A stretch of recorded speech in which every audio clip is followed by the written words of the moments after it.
आज इन बुद्धिजीवी के साथ मैं इस वक्त प्रयागराज में खड़े हूँ। भारत की राजनीति की इतिहास को पलट भी देता है और इस इतिहास को जानने के लिए मैं आज इन वकीलों के बीच खड़ा हूँ जो 2024 का चुनाव बिल्कुल करीब आ चुका है। जानना चाहते हैं कि सरकार किस तरह का सरकार चाहते हैं।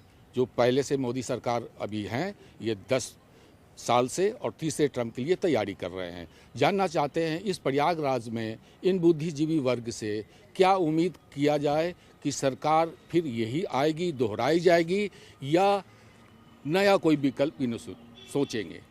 ये बताइए, 2024 का आगाज हो चुका है, चुनाव नज़दीक है, तो आप किस तरह की सरकार लाना चाहते हैं? सरकार जो जनता के हित में काम करे, जो जनता के बर्निंग ज्वलंत मुद्दे हैं, महंगाई है, बेरोजगारी है, भ्रष्टाचार है, हम लोगों को वकील समुदाय का भी काम स्मूथली हो, उसके हित में जो काम करे वैसी सरकार हम लोग चाहते हैं। इस तरह का सरकार चाहते हैं जी जी। आप क्या कहना चाहते हैं? किस तरह का चुनाव करना चाहते हैं? किस पार्टी को लाना चाहते हैं? देखिए, निश्चित ही मोदी सरकार दोबारा आएगी और भारी बहुमत के साथ आएगी, क्योंकि जिस तरह का काम पिछले 10 साल में हुआ है, जितना इंफ्रास्ट्रक्चर डेवलपमेंट हुआ है, जितना सोशल डेवलपमेंट हुआ है, जितना इकोनॉमिक डेवलपमेंट हुआ है, इतना अनपैरेलल डेवलपमेंट किसी सरकार में पहले नहीं देखा गया है। तो निश्चित ही मोदी सरकार दोबारा आएगी और हम अधिवक्ताओं को तो पूरी तरह मोदी का ही सपोर्ट है। इन्होंने कहा कि इन सरकार ने काफ़ी कुछ किया है। आप बताइए कि 10 साल में प्रयागराज में ये सरकार क्या की है? नहीं, 10 साल में प्रयागराज में आपने देखा, कोरोना काल में जिस तरीके से प्रयागराज की स्थिति थी, वो प्रदेश में हर जिले से हमारी स्थिति सुदृढ़ थी और इतना लंबा कोरोना वैक्सीनेशन स्कीम चलाई गई। ये अधिवक्ताओं का शहर है। मूल रूप से यहाँ 90% 70% अधिवक्ता निवास करते हैं। अधिवक्ताओं की कुछ मूलभूत समस्याएं हैं जिसके ऊपर सरकार को, आने वाली सरकार को, मौजूदा सरकार को, राज्य और केंद्र को, दोनों को जो ये डबल इंजन की सरकार कहते हैं, उसको पैरेलल रूप से काम करना पड़ेगा। अधिवक्ताओं का सबसे बड़ी मांग है एडवोकेट प्रोटेक्शन एक्ट। जैसा आप देख रहे हैं, देश भर में अधिवक्ताओं के ऊपर कहीं पे भी सबसे सॉफ्ट टारगेट किया जा रहा है। अधिवक्ताओं की मूलभूत, हमारे कोई डेली वेजेस नहीं डिसाइडेड हैं। अधिवक्ताओं की तमाम तरह की ये समस्याएं हैं जिसको सरकार को आकृष्ट कराना होगा, अपना विचार इस पे देना होगा। और इस मुद्दे को हम चाहते हैं कि प्रयागराज से एक ऐसा हमको उद्यमवान नेता मिले जो हमारे समाज का हो, हमारे बीच का हो और जो हमारी बात को मजबूती के साथ संसद में रखता होना चाहिए। इन्होंने अभी कहा किस तरह का नेता होना चाहिए, किस तरह का नेता होना चाहिए? जैसा कि भाई साहब बताना चाहता हूँ आपको, देश के यशस्वी प्रधानमंत्री नरेंद्र मोदी जी द्वारा जो है बीते कई वर्ष में जो काम असंभव थे वो काम संभव किया गया है। राम मंदिर असंभव था बनना, राम मंदिर बनाया गया है। हिंदू राष्ट्र की ओर हम लोग लगातार अग्रसर हैं और हम नेता ऐसा चुनेंगे, ज़मीनी नेता चुनेंगे। और जैसा कि ये प्रयागराज की धरती है और अधिवक्ताओं की धरती है, यहाँ एशिया का सबसे बड़ा हाई कोर्ट है, हम लोग हाई कोर्ट के अधिवक्ता हैं, तो एशिया के हाई कोर्ट है, अधिवक्ताओं की धरती है। यहाँ पे हम ऐसा ही नेता चुनेंगे जो ज़मीनी स्तर पर सब काम कर सके।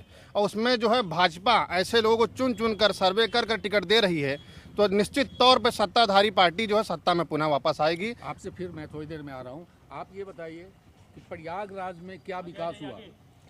प्रयागराज में विकास हुआ है। प्रयागराज में बहुत विकास हुआ है। आप देख सकते हैं, जैसे कि भाई साहब ने बोला, इंफ्रास्ट्रक्चर से लेके सारी चीजें बहुत हुआ। और पहली बार क्या हुआ कि जितने भी ऐतिहासिक फैसले हैं भाजपा की सरकार में लिया गया। जो जैसे राज्य किया है, इसमें आ रहा हूँ। अच्छा, आप बताएं। जो राज्य किया है, बताइए कौन सा घाट बना हुआ है यहाँ पे? रेत में ही सन जाते हैं।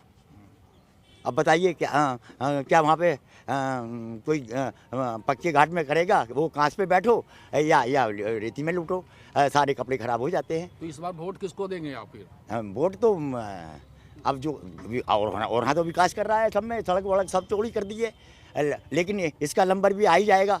ये महादेव जी का प्रथम राज है। इससे पहले दुनिया में कहीं भी पृथ्वी पे इससे पहला राज्य नहीं है प्रयागराज से।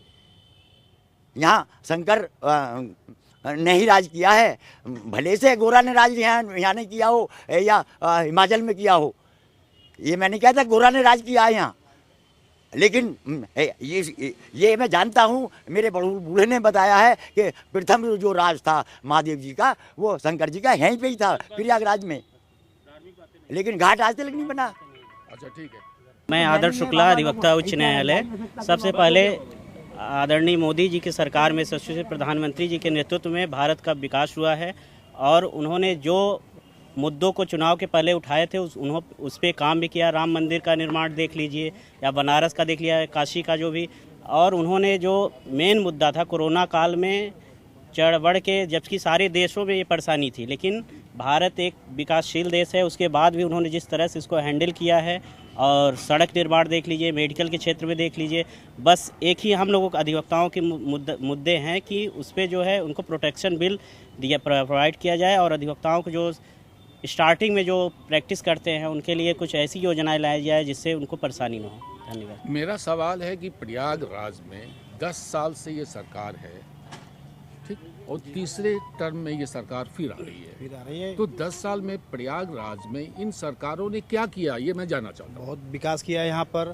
जैसे अभी हनुमान मंदिर कॉरिडोर का एक सुने होंगे, जो हर जगह चौराहों पर जाम लगता था, समस्याएं थी, हम लोग अधिवक्ताओं को आने में काफ़ी दिक्कतें होती थी, ट्रांसपोर्टेशन में दिक्कत होता था, उसको चौड़ीकरण कर दिया। जैसे केपी के पास में आपने देखा होगा, कुंदन के पास देखा होगा, हाई कोर्ट के पास जो ये ब्रिज बन गया, इससे हम लोग काफ़ी राहत हुआ है। यहाँ बहुत दिक्कतें होती थी, हम लोग को बहुत समस्याएं होती थी, यहाँ पर लोग चल नहीं पाते थे, खड़े नहीं हो पाते थे हम लोग। तो इस बार किस तरह का सरकार चुनेंगे फिर? वही सरकार रिपीट होगी। अच्छा, सरकार रिपीट। जी, मोदी सरकार। आप क्या कहना चाहते हैं? इस बार हम जो चुनाव करने जा रहे हैं, हम ऐसी सरकार का चुनाव करने जा रहे हैं जो कि गरीबों की सरकार हो, जो महिलाओं की सरकार हो, जो सरकार साधु संतों की हो, भक्तों की हो, सन्यासियों की हो, सिविल व्यक्तियों की हो। हम ऐसी सरकार का चुनाव कदापि नहीं करेंगे जो बाहुबलियों की सरकार हो, जो माफियाओं की सरकार हो, जो बलात्कारियों को बच्चा कह के बुलाने वाली सरकार हो। हम ऐसी सरकार का चुनाव कतई नहीं करेंगे जो भगवान श्री राम को काल्पनिक बताए।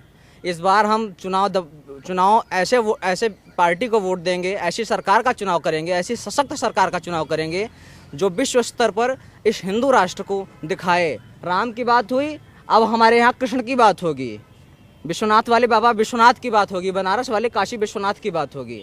हर व्यक्तियों को ये आश्वासन मिलेगा, हर नागरिक को, हर अधिवक्ता को ये आश्वासन मिलेगा कि उसकी सुरक्षा की जिम्मेदारी सरकार की है।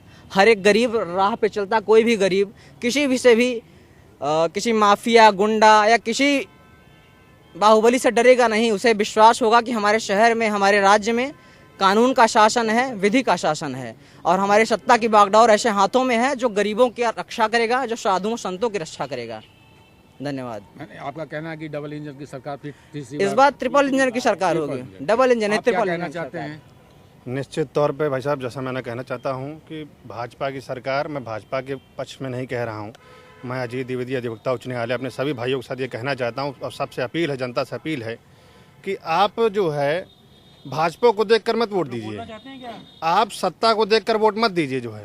जो सरकार आपके लिए काम करती हो, जिसका काम आज तक आपको दिखा हो, जिसने गुंडागर्दी खत्म की हो, महंगाई कम की हो, उसको आप वोट दीजिए। मेरे यही अपील है युवाओं से, अपने साथियों से, महिलाओं से जो बहुत कम निकलते हैं घर से, तो उनसे मेरे यही विनम्र निवेदन है, विनम्र अपील है कि आप इस बार घर से निकलें, वोट दें, सत्ता के पक्ष में दें, विपक्ष में दें, ये आपका मुद्दा है, मगर ये है कि सरकार के पक्ष में, विपक्ष में जो आपको सही लगे वो अपना मतदान जरूर करें, मतदान अवश्य दें। आप क्या कहना चाहते हैं? देखिए, इस सरकार ने बहुत सारे काम किए हैं। आप देखिए, सड़क निर्माण हो, इंफ्रास्ट्रक्चर डेवलपमेंट हो, प्राइवेट सेक्टर को डेवलप करने के लिए जितना इस सरकार ने काम किया है, सरकारी नौकरी पे हम लगातार डिपेंड नहीं रह सकते हैं, बहुत ज़्यादा सरकारी नौकरियां नहीं हैं, तो प्राइवेट सेक्टर को डेवलप करके जिस तरह से रोजगार पे काम हुआ है। एक समस्या थोड़ी सी बेरोजगारी और ये पेपर लीक की समस्या है, इस समस्या पे अगर सरकार काम कर ले तो सरकार में कोई की अगर बात आप कर रहे हो जी, पेपर लीक की बात जी, वो तो अलग की बात है, ठीक है जी, लेकिन प्रयागराज में डेवलपमेंट कहाँ हुई? इंफ्रास्ट्रक्चर आप देखिए, सड़क निर्माण में, सड़क निर्माण हुई, बहुत काम हुए, ठीक है। इंडस्ट्री जो आ रही है, इंडस्ट्रीज थोड़ी सी जो नैनी में है, इंडस्ट्रीज बंद हो रही है। इस 10 साल में एक भी इंडस्ट्री नहीं खुली है। नए इंडस्ट्रियल कॉरिडोर जो नोएडा में जेवर एयरपोर्ट डेवलप हो रहा है, उस तरफ काम हो रहा है, लेकिन इलाहाबाद में इंडस्ट्रियल डेवलपमेंट में काम नहीं हो रहा है। यहाँ की जनता इस क्षेत्र में, यही मैं कह रहा हूँ, पुरानी सरकारें जो थी इतना माहौल गड़बड़ करके गई थी कि जो उद्योगपति थे पैसा लगाने से डरते थे। अभी डबल इंजन की सरकार आई है प्रदेश और जब तक कानून व्यवस्था स्थापित नहीं होगी तब तक कोई भी आदमी इन्वेस्ट करने से डरेगा। अभी तक जो इलाहाबाद का माहौल था, आपको पता है क्या स्थिति थी, कोई भी आदमी इन्वेस्ट करने आता था, गुंडा टैक्स और दुनिया भर का तामझाम देखना पड़ता था। अब की स्थिति में अब वो समस्याएं हल हुई हैं तो धीरे धीरे इंडस्ट्रियल डेवलपमेंट की दिशा में भी कदम आगे बढ़ेंगे। धीरे धीरे सुशासन की ओर सरकारें जा रही हैं और जिससे अब उद्योगपतियों को कोई भी परेशानी नहीं होगी। और इस बार अगर मोदी सरकार आएगी तो डबल इंजन की सरकार फिर मिल के इंफ्रास्ट्रक्चर पे काम करेगी। कि लोग अपराध करने से डर रहे हैं, अपराध करने से पहले 50 बार सोचते हैं। तो धीरे धीरे चीज़ें आगे बढ़ेंगी और इंडस्ट्रियल डेवलपमेंट भी पूरी उम्मीद है कि जिस तरह से और सारे इंफ्रास्ट्रक्चर डेवलपमेंट का काम हुआ है इसमें भी हमें पूरा विश्वास है कि ये सरकार आगे कदम बढ़ाएगी। और इस बार लोकसभा में कितनी सीटें की उम्मीदें हैं? मोदी जी के हिसाब से 400 पार है तो हम लोग भी उसी दिशा में उम्मीद कर रहे हैं कि 400। वो तो मोदी जी की उम्मीद है, आपकी क्या उम्मीद? हम भी उसी दिशा में, हमको भी उम्मीद है कि 400 पूर्ण बहुमत की सरकार आएगी। मोदी सरकार आएगी। अब हम लोग मतदाता हैं इसलिए हम लोगों का मत मोदी सरकार को। एक बार फिर आप बताइए। निश्चित तौर पे भाई साहब इसमें कोई गुंजाइश नहीं है, कोई कमी नहीं है कि मोदी सरकार इस बार दोबारा डबल इंजन सरकार रिपीट होगी। नहीं है, आप क्या कहना चाहते हैं? कोई भी गुंजाइश नहीं है। 400 प्लस। आप क्या कहना चाहते हैं? सारा समर्थन हमारे पास था। मुस्लिम महिलाओं का समर्थन हमारे पास है, सन्यासियों का समर्थन हमारे पास है, विद्यार्थियों का समर्थन हमारे पास है, अधिवक्ताओं का समर्थन हमारे पास है। पूर्ण बहुमत की सरकार बनेगी और बहुत ही मजबूत सरकार बनेगी। डबल इंजन नहीं, इस बार ट्रिपल इंजन की सरकार। बहुत मजबूत सरकार। जोर से बोले हर हर महादेव, जय श्री राम, जय श्री कृष्णा, जय बाबा विश्वनाथ। हम आ रहे हैं। इस चौपाल में निष्कर्ष ये आया, जो जबकि सब बुद्धिजीवी वर्ग वकील हैं और जहाँ तक मैंने देखा कि मोदी सरकार के ही गुणगान गाता है, जबकि मैंने बहुत तरह की समस्याओं का भी अवलोकन इन लोगों ने कराया, लेकिन फिर भी मानने को तैयार नहीं है। इन्होंने ये कहा कि ये सरकार डबल इंजन नहीं अब ट्रिपल इंजन है। सहारा समय से शिवेंद्र विक्रम के साथ चौपाल।